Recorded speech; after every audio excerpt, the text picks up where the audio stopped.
करता क्या आपका लड़का? तो मैंने कहा ऐसे ही वो उछलते ना गाते हुए, मेटल बैंड गाता है। मैंने कहा हाँ मेटल बैंड है। का नाम बताओ? मैंने कहा ब्लडीवुड।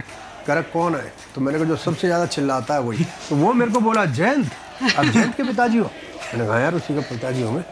कह रहा आपको तो पता ही नहीं, हम लोग उसको फॉलो करते हैं। You know, it's hard for foreign bands to break out, and I think what a lot of foreign bands want to do is pretend to be American bands. They think that that's the way that they're going to become successful and the way to market themselves to Westerners or to Americans.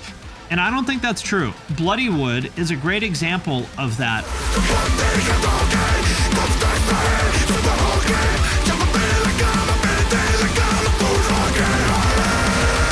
One of the things I love about this band so much is how much of their culture is in the music. These guys definitely have an air to them of that like late 90s, early 2000s nu metal influence, while also putting in their own culture into it. I think this is such a cool musical project, man. I really like this band. These guys have a message behind their music, and I love that they just put it out there, man. I love when bands feel this spirited and like into something that they want to put it in their music. They want people to hear it, man. And I love it. I absolutely love it. I saw Bloodywood like a couple of months back for the first time live, and oh my god. We are all astonished, surprised, at the same time jealous, but holy shit. Nobody can touch that shit, man. Oh my god. Possibly the only guys out of metal I'm so fucking proud of. Doing the right things at the right time and the right way. I mean, like, the way, how it matters. Oh my god, I love the guys that way, yeah.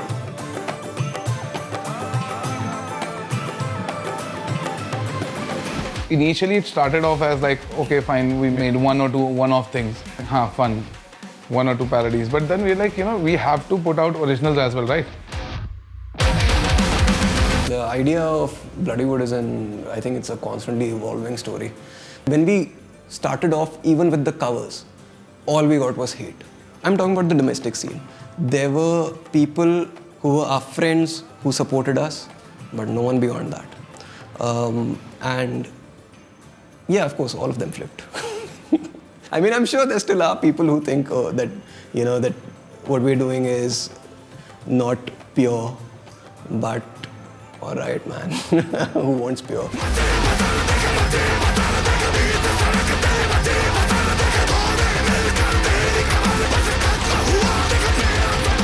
The thing about it is that it all fell into place, like it was meant to happen.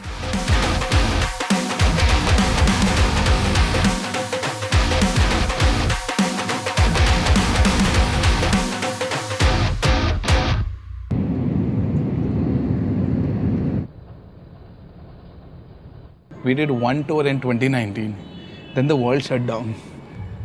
And then we waited 2 years. And then even in 22, we were told COVID restrictions, visas, you're not getting it and whatnot. So after doing all of that nonsense, we went and did like some of the biggest festivals the world has to offer. This is how we check how hyped the crowd is for us. All right? Sarthak?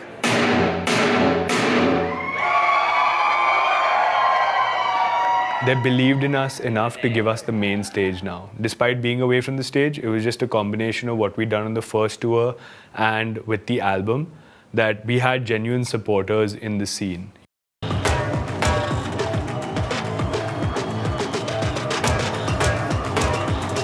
All these comments and all these likes and all these shares became real people.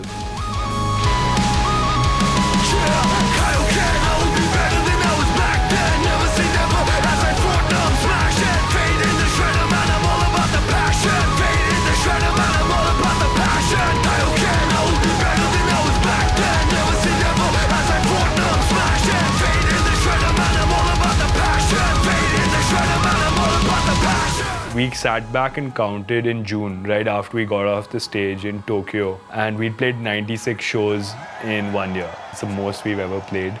So 96 including the Dong Festival, right? No. 96 this year. So this year, June 22 to June 23. How many shows have you played in all? Like 150? Yeah, maybe. Like as in 96 will be like 100 and Yeah, 130 something.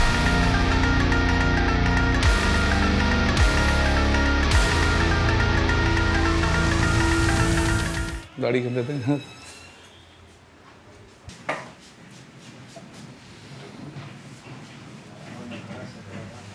The initial few days I was just like waking up and realizing I don't have anything to do, like unlike the tour when I have to just basically get up and start loading out.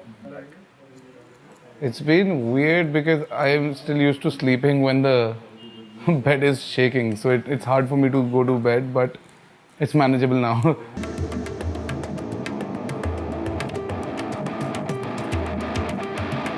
Right now, I've come back, so it's kind of like day one. So I take it a little easy on myself and I have an evening session. It's about sticking to that rhythm because, like with music and everything, it's chaos. Having something like exercise in terms of the discipline or the routine it brings, it gives you a way to harness the chaos. Let me show you what'll happen. Let me show you what'll happen if you try.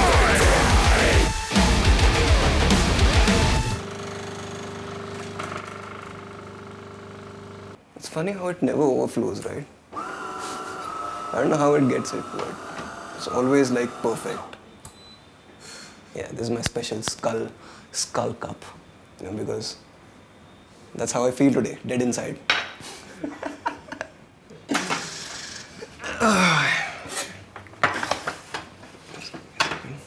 So the responsibilities, it's basically distributed, but it's also who's there at that time. When it comes to things like food, either me or Rahul will take charge, where I'll just scream like, if you want to eat right now.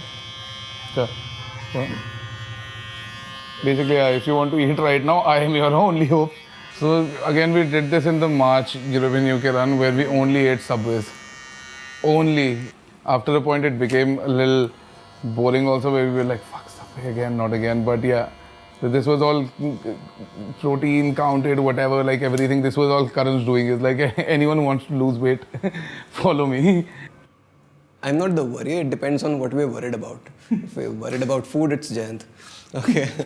If we're worried about healthy food, about getting enough rest, it's Rahul. If we're worried about if you're worried about protein, then it's Karan. no, that's Rahul too. Everyone worries in the band, so yeah. But it's important to not let it radiate to other people, which, Jayant needs to work on. Who says metal can't be fun? Firstly. Secondly, this is how we are also. We're like goofing around with each other. Like even a productive conversation is at least 50% just dissing each other. So while recording the album, at least I would prank Jayant with jump scares. Jayant gaate hue aa raha kamre mein and I'm hiding. Chutiye.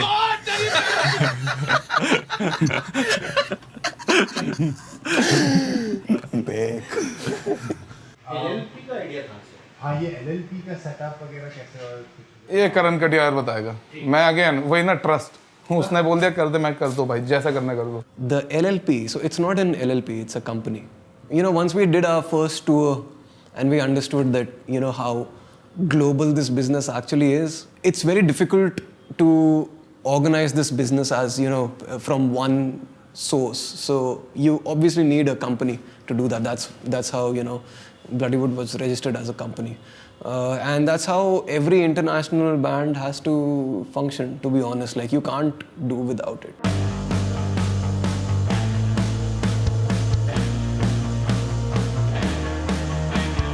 The idea of Bloodywood is I think it's a constantly evolving story.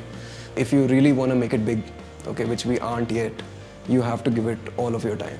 Okay, you can't have side hustles and give your passion project maybe a weekend or a couple of hours on the weekend. It's a full-time job. That's all you're thinking about constantly. Of course, it's a very unconventional thing for any person in the world, but especially an Indian. And your family was okay with the decision? Oh no, fuck no. Mostly because they had no clue what I was doing.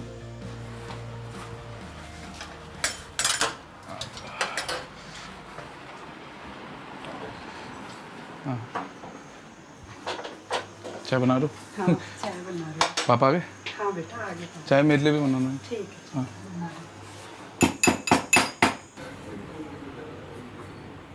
इसने जब job की तो भी हमें नहीं बताया, job छोड़ी तो भी नहीं बताया। हम लोग ऐसे पेरेंट्स हैं, हमने खुला छोड़ा हुआ है कि गलत मत कर। ये लाया, अपना अपॉइंटमेंट लेटर लाया था। जब इसने हमसे पैसा मांगना बंद कर दिया ना, मीन्स इसकी कॉलेज की पढ़ाई पूरी हो गई। हमारी कमाई वही है, नहीं जब बच्चा मांगना बंद कर देगा तो खुशी है हमारे लिए ना, वो हमारी कमाई ही है एक तरीके से। तो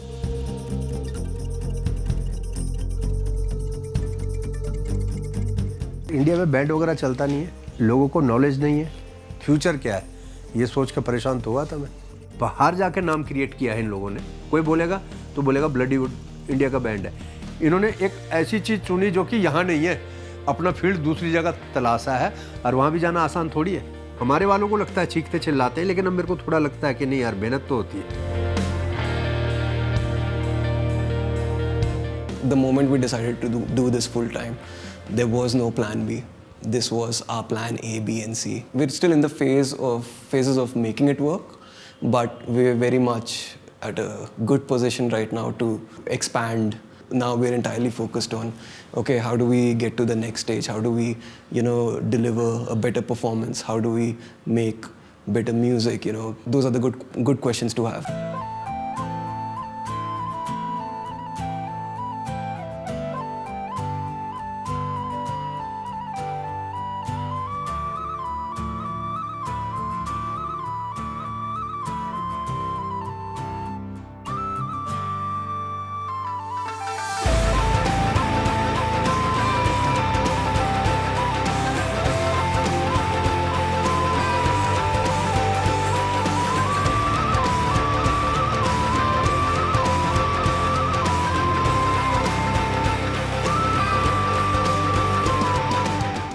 In terms of how to build your career as a whole, we did not really look at musicians.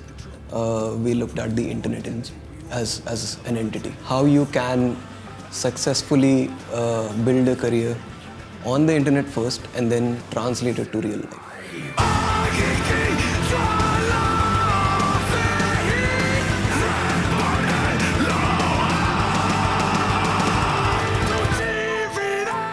To make any kind of mark in music in general, you have to be unique.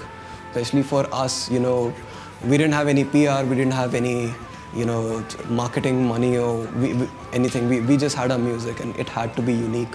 It was always a part of our process to try to incorporate, sounds and stuff that people haven't done.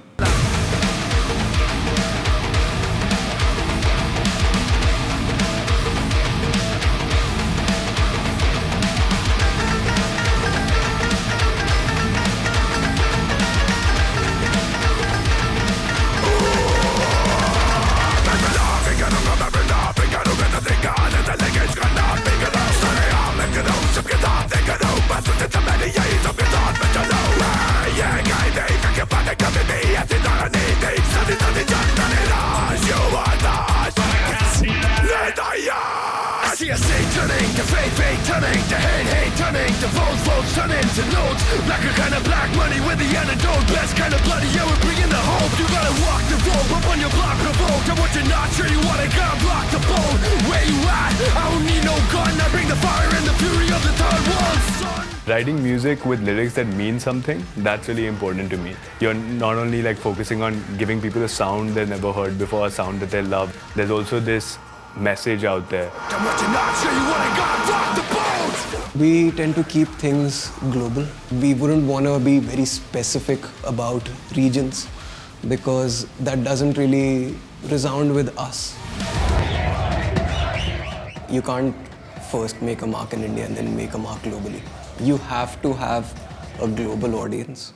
Okay, everyone should be, invested in you not because they're from the same ethnicity as you, but because they like your music, right? Not everyone listens to metal. It's a very, very small audience. So, to do this full time, you need a lot of those people to listen to your music. That's your Bloodywood, right? Yes. That's some Bloodywood. Fucking shit, yes. When you see the corners of the internet that have been created out of the music that we've been making and the amazing community that's formed around it. You know, I had no second thoughts when my grandparents told me they were scrolling through our YouTube comment section. It's just so wholesome and so nice to see that so many amazing, kind-hearted people who are also badasses all coming together like to do this. I discovered you guys through YouTube. The dark tunnel was like, yo, this music is so powerful, it's meaningful. The lyrics are smashing the demons inside of people, and I fucking love you for that. So there's this huge outcry in the industry that, you know, streaming doesn't pay anything and you have to depend entirely on live shows. That's not true. We as a band do not depend on live shows at all. At the end of the day, we're middle class people, right?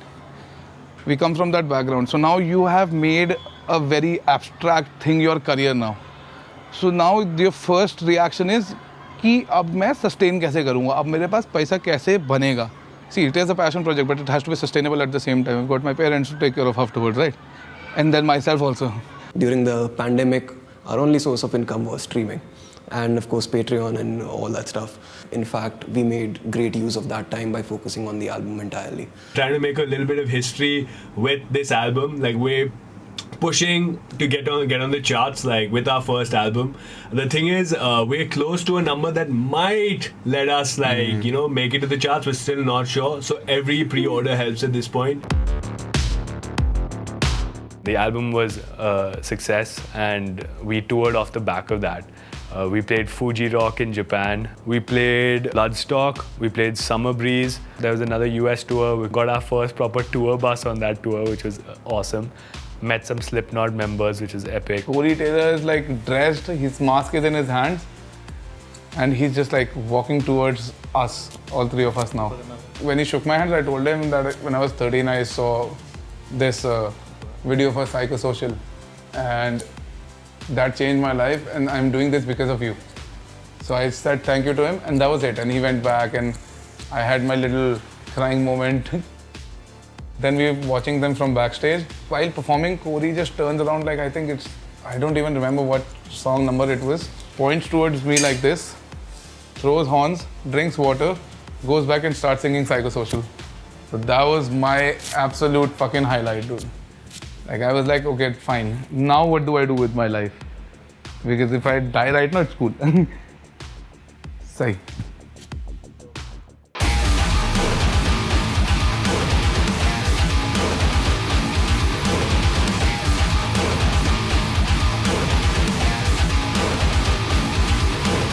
We've been a band that has changed constantly, no matter if the change was positive or not, you know. Not like a massive, you know, change of spectrum altogether, but we will always have something new in terms of, you know, when we release something. So what are the plans now for the future, like, at this point? What do you guys have? The next Bloodywood, yeah. as a musical outfit, Yeah. and also as a business outfit. The plan is to make the best album that has ever come out of India from any metal band out there.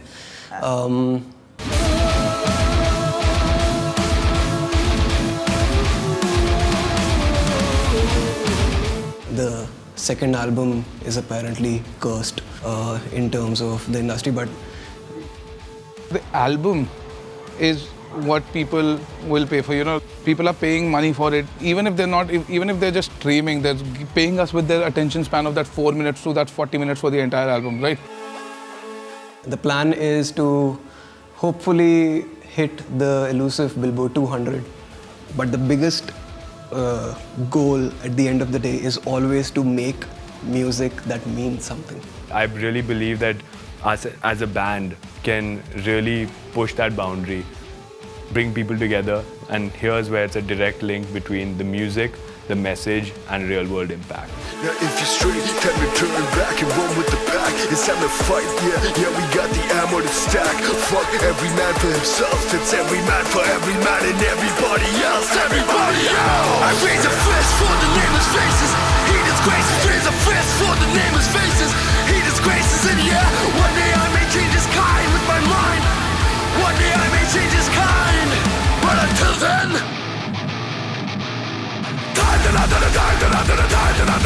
about to be blind,